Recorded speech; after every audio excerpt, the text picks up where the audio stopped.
It's an aria, a recitativo, a declamatory oratorian in its free speech, organized in different levels of delayed, augmented, dotted rhythms with shorter exits from this delay dot.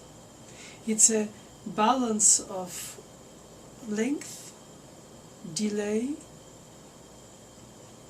and propulsion to a higher level through syncopation or interval leap.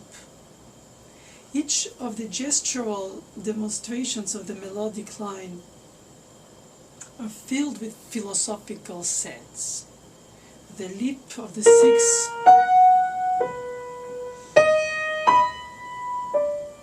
and each drop has its own significance. In the case of the second is the diminished seventh on the leading tone.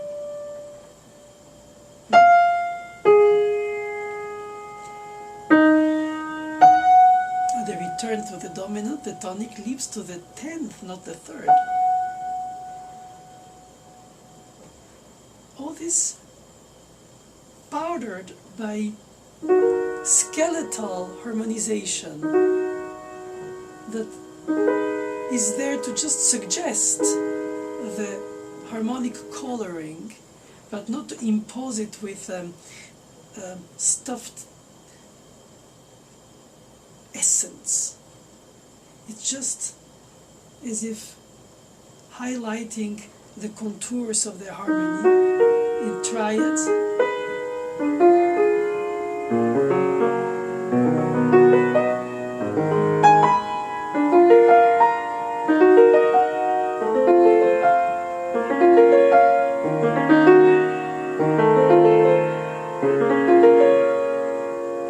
While the melody soars, that's the aria part.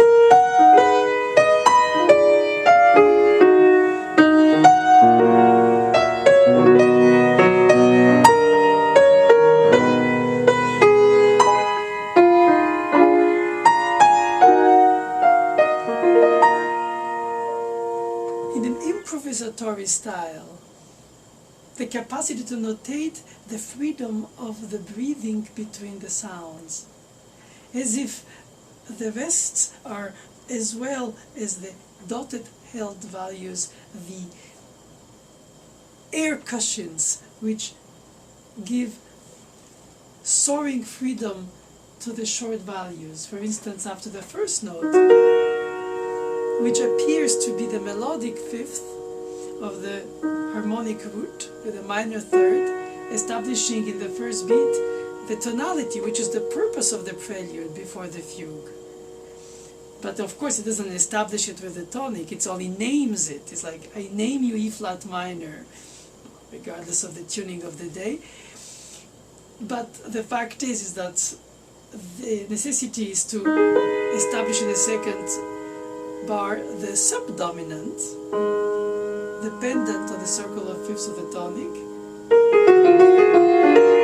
and the dominant, the upper fifth of the tonic.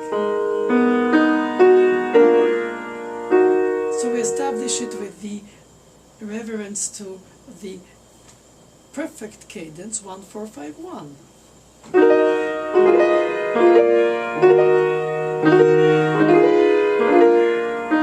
But embedded in the melodic note of the triad, which is the fifth, it's as well a fifth of the triad, as well as a melodic note of the fifth, which soars melodically through an arpeggio, which melodically is the 6/4 second inversion. So Bach willingly allows the melody to soar out of the chord by chord inversion itself, as Beethoven does in the Appassionata.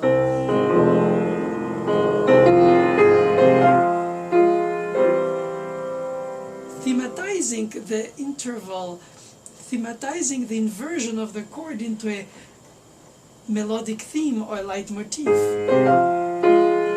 Not a chromaticism, not a pattern, like Bach inspired Chopin.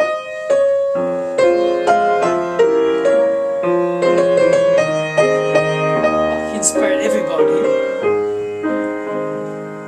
At least there is a melodic motion of direction with passing tones and step motion and leaps. But here it's purposely, like in the Appassionata,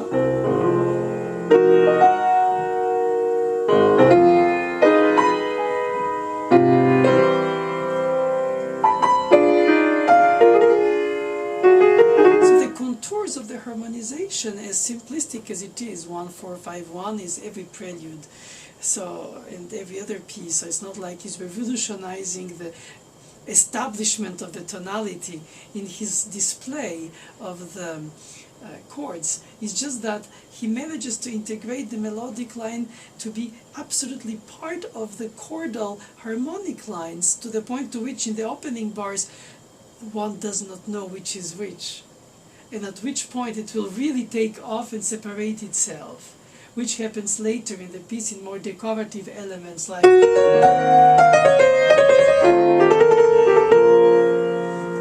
especially in the second page, in the second half, in the Neapolitan sixth first inversion.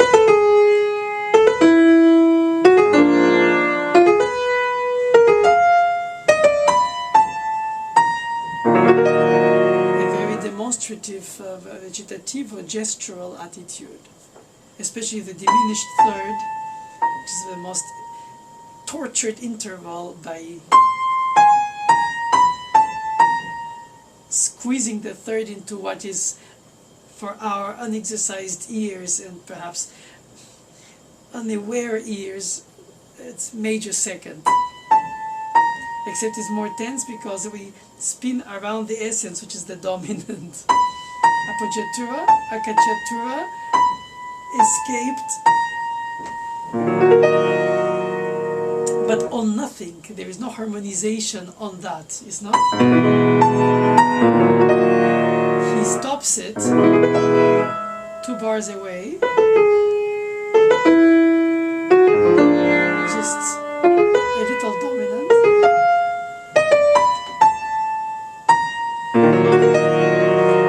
Whenever in the opening bars, the melody soars from the chords, but the chords are there. This is what I consider more the melodic aria opening, transformatively becoming a recitativo, a soliloquy.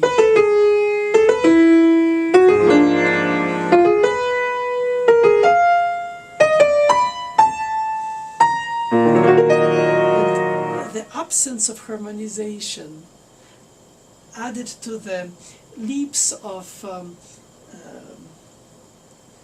transformed intervals by diminution, augmentation, chromaticism. In other words, all the manipulation of the expectation in order to create a sense of pushed further tension. So when the 6/4 chord comes for the coda,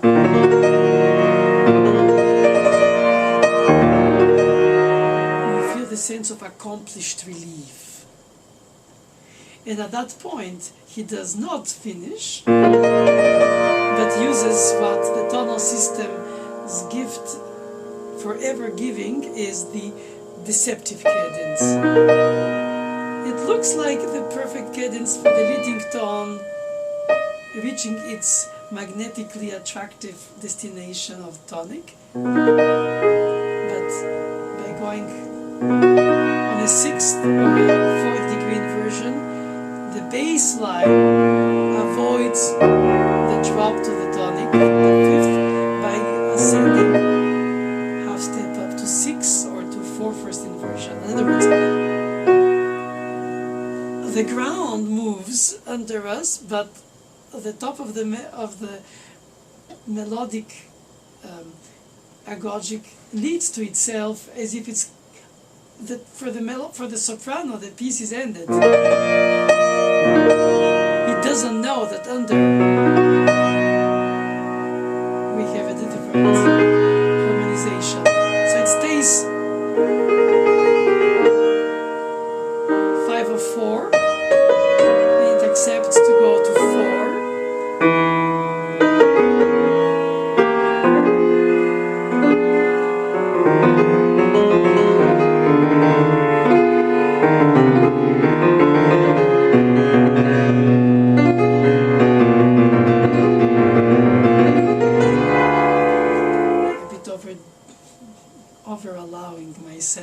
Freedom, but in a way, these 3 bars of repetitive diminished 7th, functionally the dominant with the 7th degree,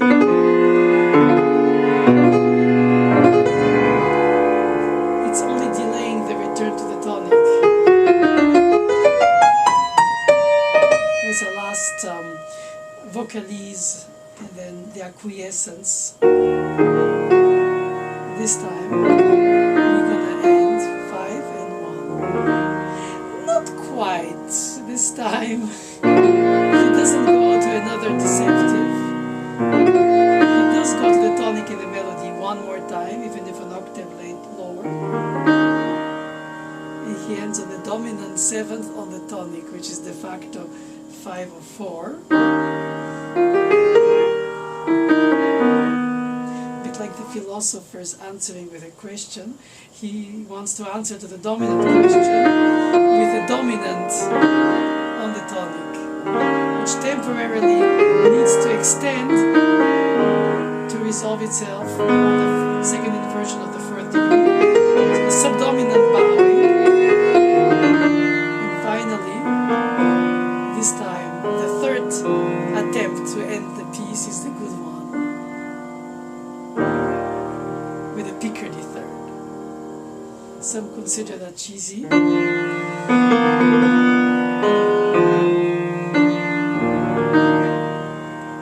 They consider it would be more in the unit of the piece to remain unfeathered dark. In my first performance, I avoided it. In the doubt, abstain. When I'm going for the fifth. Of course, it's not a choice. The non-choice is not a choice. We don't even have, in fact, a choice, since we're told it has to finish with a Picardy third, which in the post-Bach Baroque era, in the Romanticism, is equivalent to hope, to redemption, to happiness, to joy, to go from minor to major. Because we assume minor is tension, sadness. I'm not so convinced that in Baroque days that was the case, because if it were the case, all the almost a Freudian slip, all the minor key preludes would all finish in major almost automatically by some kind of an acquiescence to a tradition, in order to finish with some kind of elevation of hope. And of course, it doesn't work the other way around. The major principal key preludes never finish in minor. It is to do mostly with resonances and the natural harmonics being, and then too small to be named, but some about here. Since the natural harmonic is octave, first, 5th on top, 12th, 15th for the second octave, and then the first non-perfect interval resonates in the waves at the third 2 octaves above.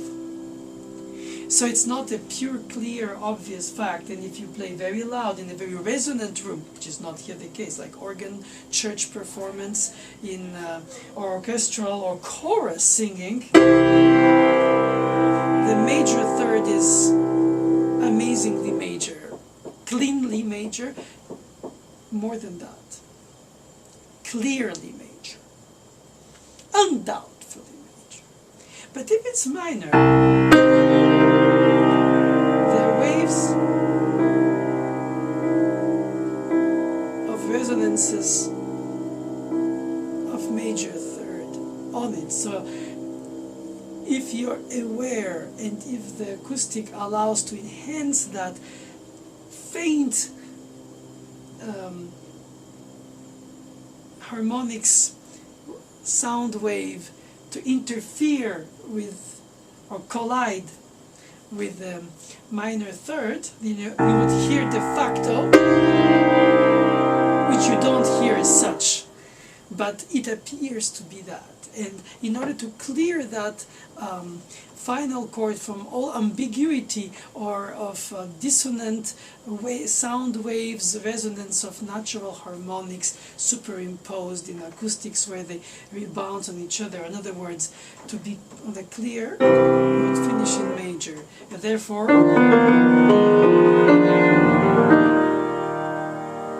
it has a clarity of the resonance. It's probably not the only, and far from there, me to consider that something is the only reason. It's just a reasoning among elements that contribute to the understanding. But I would not place the minor mode and major mode in Baroque era connected to the psychological mood it produces. In part it does, but not as much as it becomes obvious in the Romantic era of especially piano repertoire. That's why the ballades and Chopin, if they are written in minor, they have a certain sense of tragic that they convey, as well as of nostalgia, which is not always the case directly in the pure music of Bach compared to the more program music of the Romantic era into the Impressionist era and so on. But that is also a good subject of discussion with one student, not an imposition of an opinion, but enlightened dialogue with expected contradiction about the purpose and the usage and the destination compared to the tradition. And the point of view is that every time you have a fresh look with the heart and the soul of a student, which is inevitably not the one of the teacher, for whom this becomes rediscovery while it is a discovery for the student. It doesn't give a superiority, perhaps by the experience, but not by the knowledge. And if anything, by the humility, the teacher would create, I think, a better environment for the student to put in sort of sense of relativity the knowledge of what we have on the page, between incomplete detailed knowledge of the manuscripts or the wish of the composer, since in Baroque days most of the scores didn't travel to us, and if they did, they were copied by so many students or performers that the filter transformed a lot of things which are anyway obviously not set in stone to begin with, but since we play them away from their context in its time, in the hearing of their time, more than the tradition of the know-how of the educated performance practice, which is in part the only thing close to a recording that we would have, from which we make deductions about how to play, how to think, how to hear, how to convey, how to direct, how to organize, how to display, how to defend, and how to outcast ways of not accepting it from others. So it all is a lot of intellectual combination of knowledge and information which melts like ice cubes in the sunshine as soon as you pause the fingers on the keys and you start hearing the harmonic combination of this minor third and this perfect fifth and this 10th, and the resonance of this G-flat third into the 4th chord. So you almost hear that unconsequent chord that doesn't exist. It's not an appoggiatura or a dissonant suspension and 5, 7, 6. No, it's because you overstayed your foot on the pedal, as I did in the first performance. Or perhaps you overstayed the finger in a desire of legato, where the leap is almost internalized into a chord, when it was only in the melodic leap, in which case it has to be cleared from pedal or finger holding.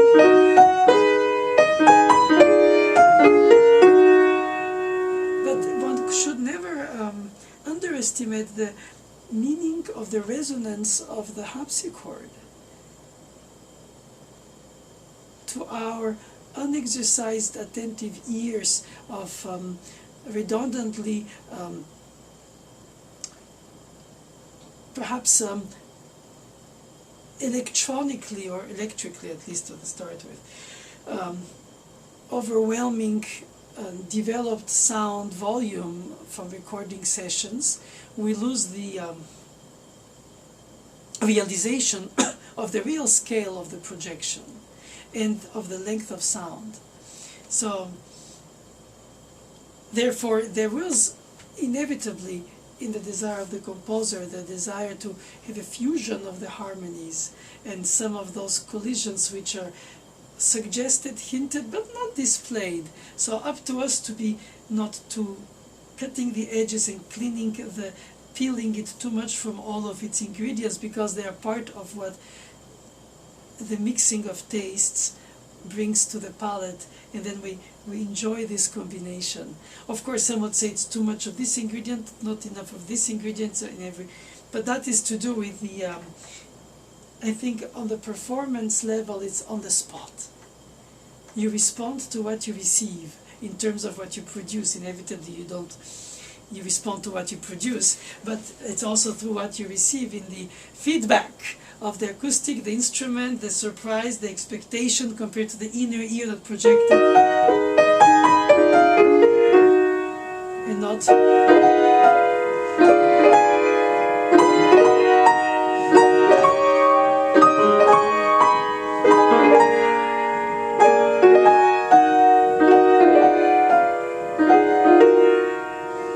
arpeggiation by itself is already a little bit of a redundancy on the piano, because be it as it is, we don't need to display the chord on the piano. We only do it in order to reference to what the harpsichord would do. On the piano we do this.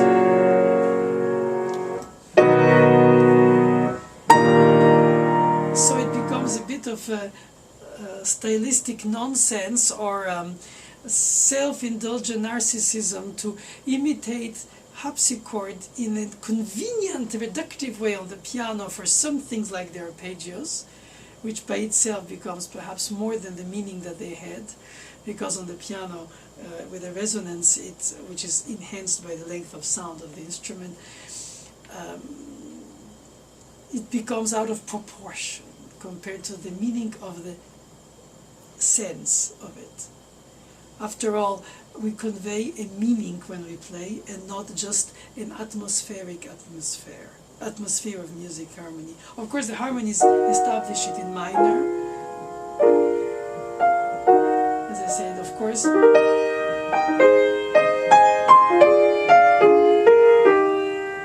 would be more settled than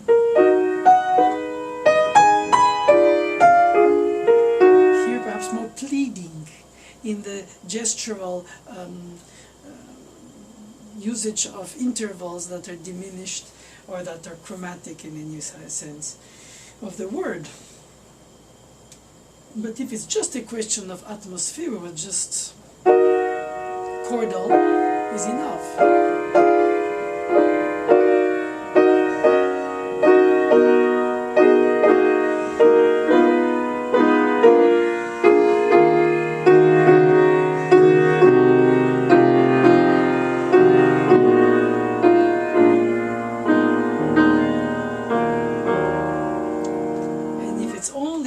Recitativo that comes out of the melodic line.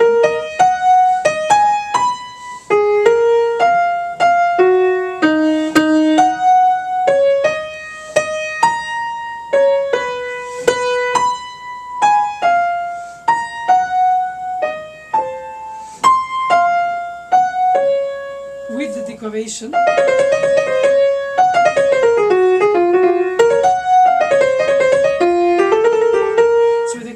Of touch for the arrival notes, which should be more incisive,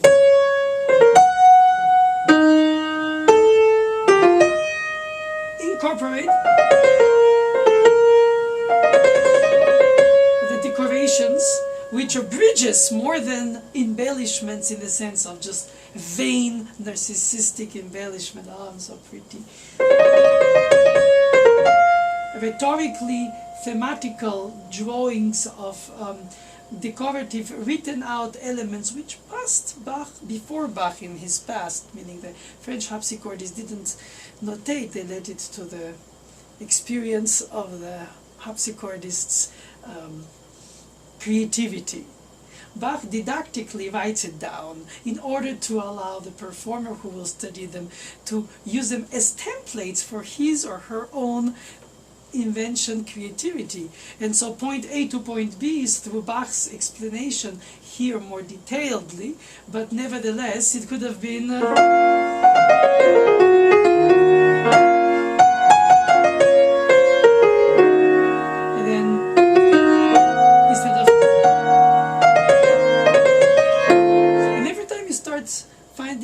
alternative to what Bach did.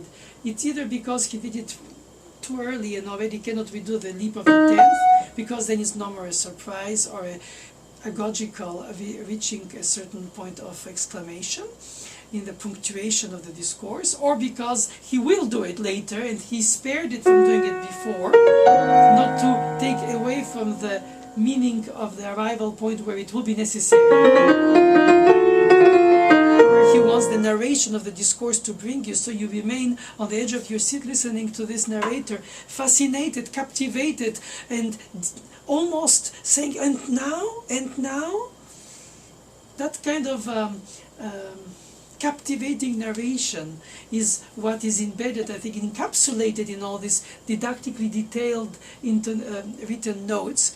That doesn't mean that we should, by hierarchy as performers or teachers, to consider that all 16th notes are less important than all the quarter notes or half notes of arrival. We can indulge in playing heavily if we think it's a very meaningful decoration of jump to connect bridge-wise.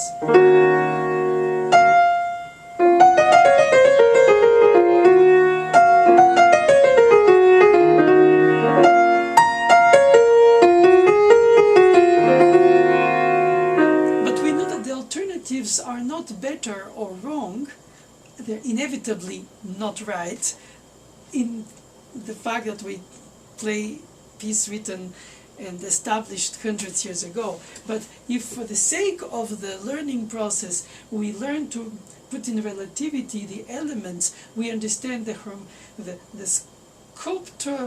sculptor sees the essence before he sees or she sees the dressing. So you have to first organize the structure of the statue. So you organize the skeleton. And for that purpose, the chords could be arpeggiated on the piano, perhaps more or less tightly, rather than more displayed as a harp. But most of the time the arpeggiations on the harpsichord are not just to display the notes, it's to taste the fruits of each of the elements of this tree with branches that each chord represents, with passing tones in between.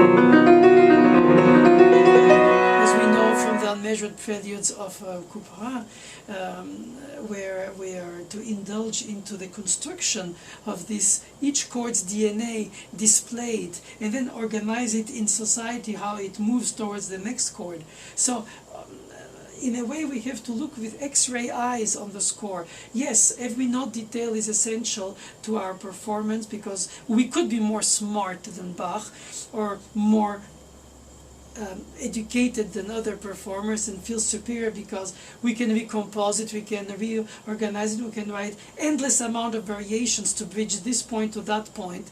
But that doesn't make us better performers. It just makes us more exercising our freedom, if not on stage, at least at home, in order to play with the elements to the point to which we get familiar with the elements enough to come back to what they are when they're written and chosen to be frozen in space by the composer, and then try to play them with the same Einfach in German, I would say the same spontaneity, as if they were just chosen on the spot. They just happened to be the recitation of this artifice of life, but in fact they should appear as if you just decided that pattern compared to this one.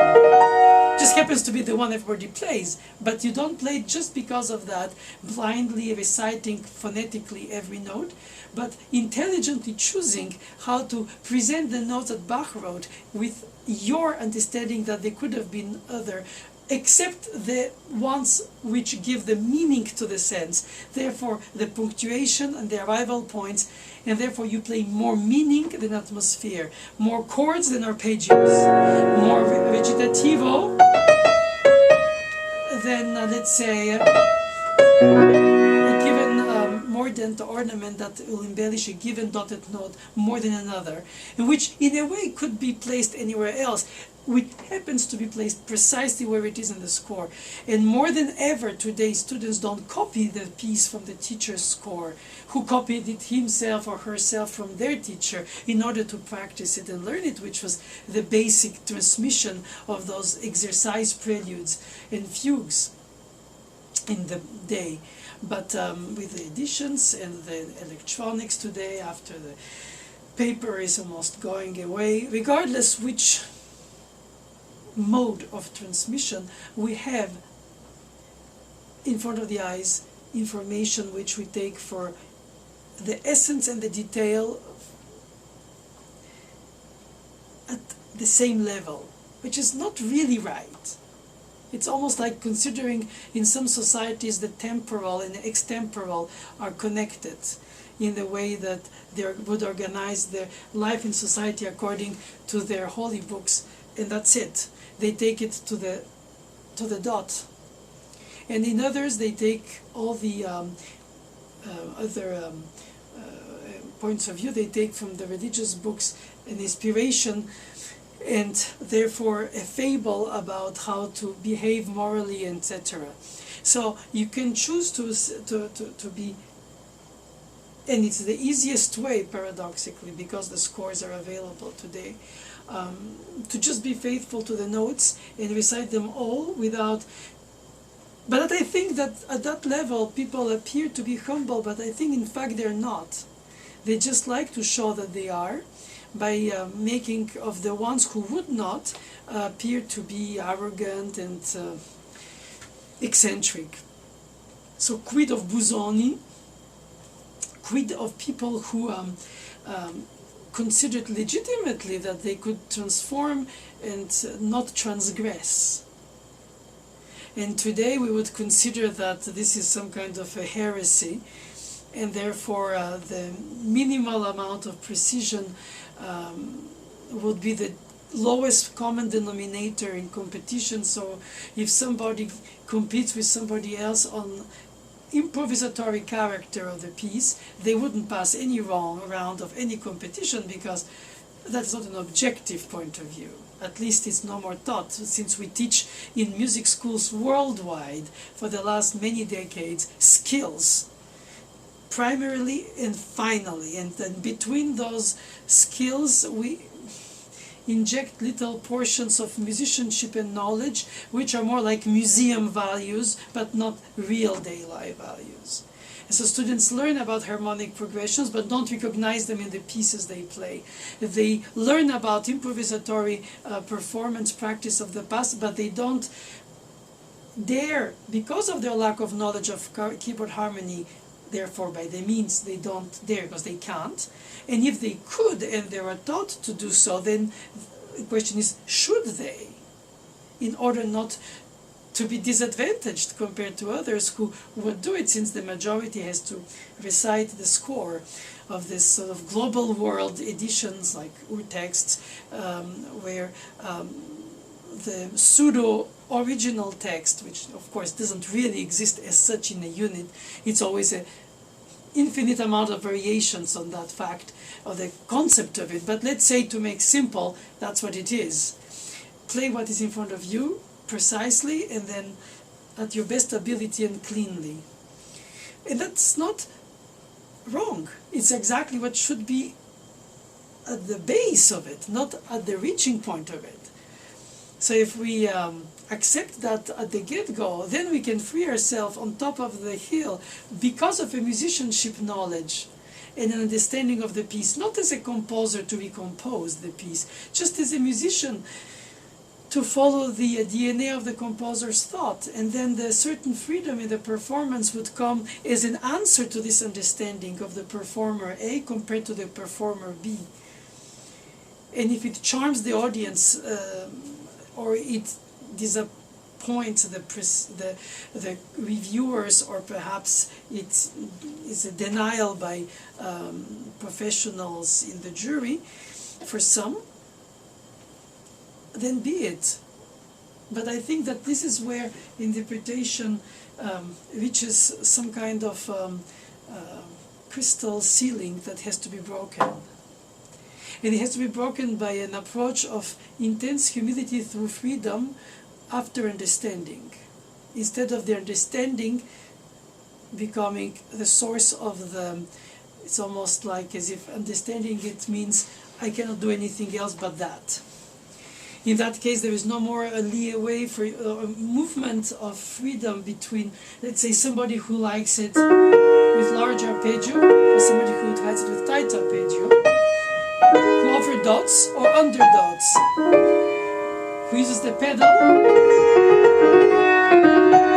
generously to harmonize this kind of flashes of notes, and those who would play it frugal in order to hear the harmonic motion and the melody separate. And I think there is room without to lose one's opinion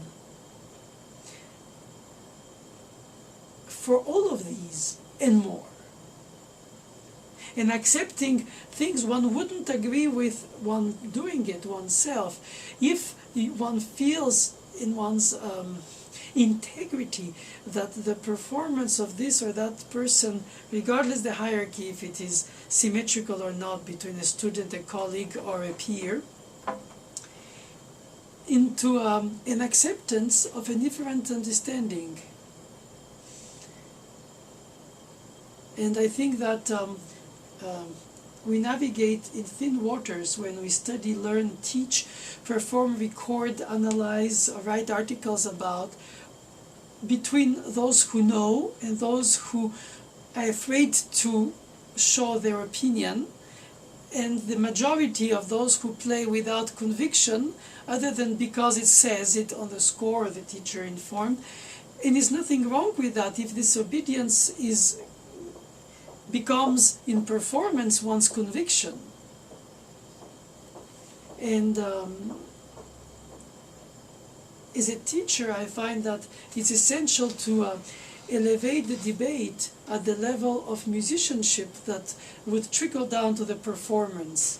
If you have a certain idea about what the gesture, the atmosphere, the mood, the mode, the genre of the piece is, then you respond to your understanding, or perhaps if it's not yours, the one of somebody whom you admire, and becomes yours in your playing, but inevitably through the tips of your fingers, through the connection to your neurons, through the connection to what it means to you at the moment the chords display themselves at your level of sensual or emotional or intellectual or all of the above hearing levels, regardless if you have a perfect pitch, relative pitch, or some kind of pitch, regardless of all these facts, it is you who are given a moment in passing, ephemerally through this piece through which many people passed, laid eyes and hearts and loved it, or couldn't play it well, or thought they played it very well, and were criticized and rushed and slowed down and played vibrato and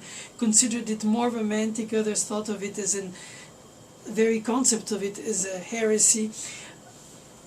I think we need to remain always more open-minded for others' input and stay more unforgiving for ourselves.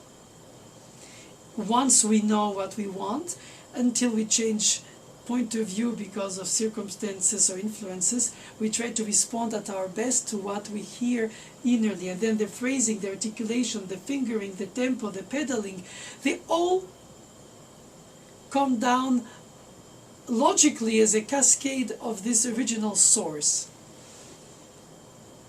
And I think at that point one has to be then till the end of the piece in intense, intelligent concentration, and allow to follow one's thought at the most unadulterated way, and not let details of various aspects distract you from what you're searching to prove through your understanding to yourself, in order to be believable by the people from whom you play. And if we can manage to teach beyond skills musicianship, then we open the skills of interpretation, I think, to a higher dimension, which respects even more the essence of the piece while serving it differently. But establishing dogmas is always open to a reaction. I rather invite the reaction, state my point of view, and continue to think over it the way it should be among elegant spirits. And some things are common to all. Tension, releases, chromaticisms. It's just what we do of it.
This is heresy, but sweet.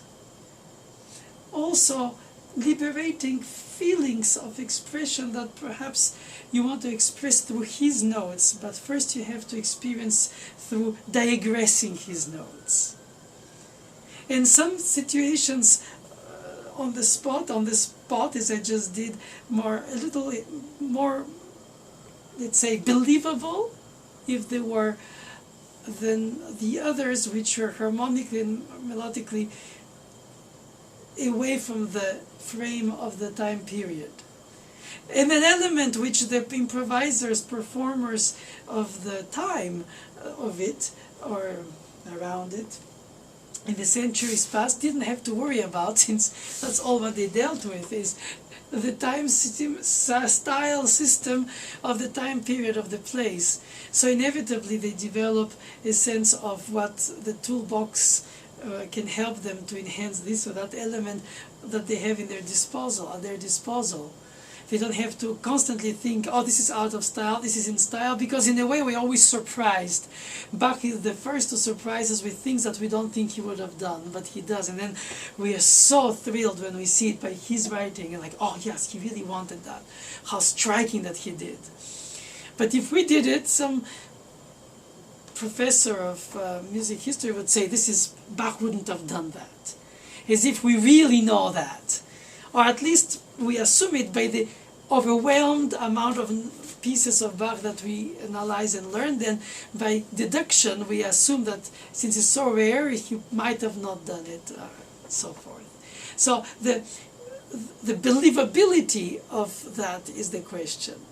The rupture of disbelief in acting, and here the believability, it's not a word that I think exists, in the performer's choices, is where the audience connects or not.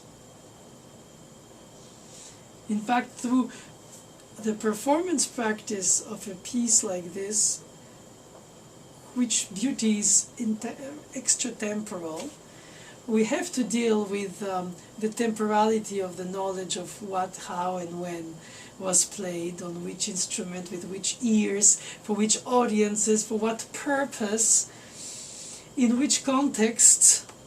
And once you take out all these contexts and you just transpose it for what it is, which is in fact emotion created by sound waves which collide in a way that create a sense of pain, hope, all these elements of our being, of our psyche. It's so beyond right or wrong, or clean or unclean, or yeah, it's beyond that, but at the same time it's in every detail.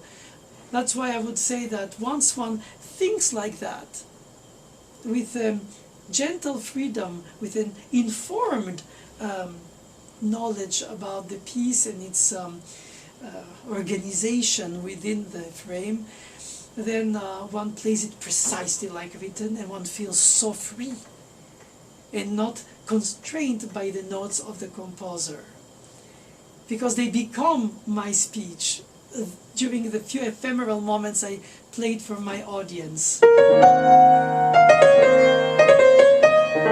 have to be believable, like it comes from me. Every delayed resolution, every embellishment, every resolution, every cacciatura, every tritone,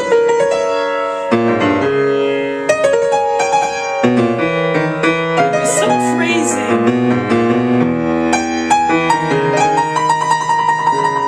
every altered degree, and then each calming resolution, every questioning element in echo.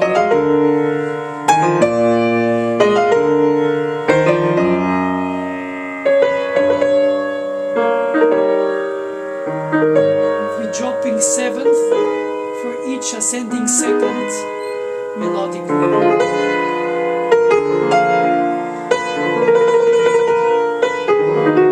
Each bridging trill is a shaking of the soul, shivering. Every surprise in harmony, like the Neapolitan flat 2 first inversion, and the suspended melody alone.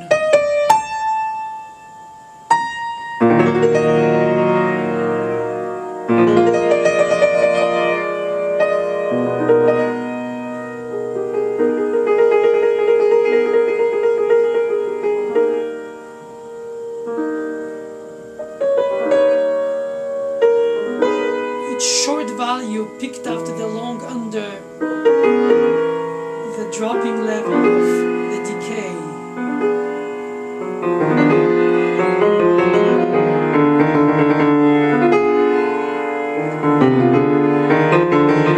To be brought to a higher level of dimension after the pick up softly. One could consider that as perhaps the climax of the piece. And this gestural necklace played exactly as written, at least on the score, without needing to be rewritten.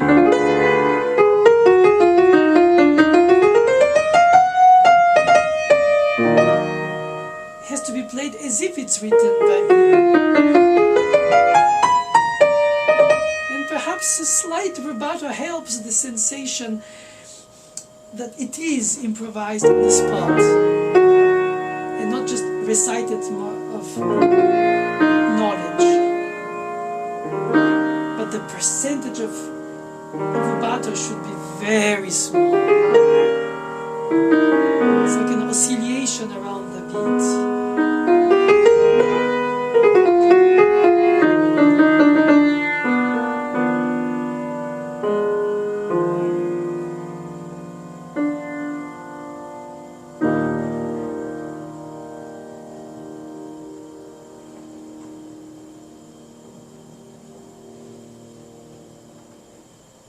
Might sound cheesy to consider the major ending as a redemption relief, but it really is.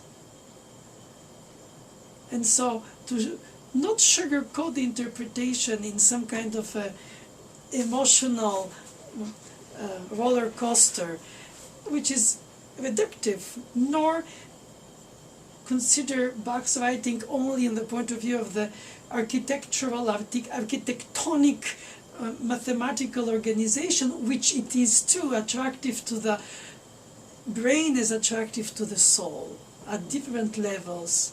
And I think it's the best when one can allow the two to exist. The intelligence of the heart, of the soul, guiding through the enmarvelment of the spirit, through the brain, and the understanding of the proportions. And in other words, one should be allowed to display the meaning of what one sees in the piece, encoded in the presentation of it.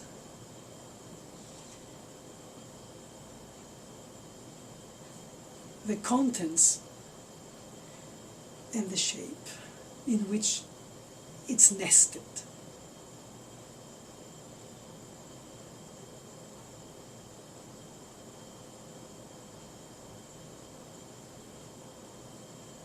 Thank you.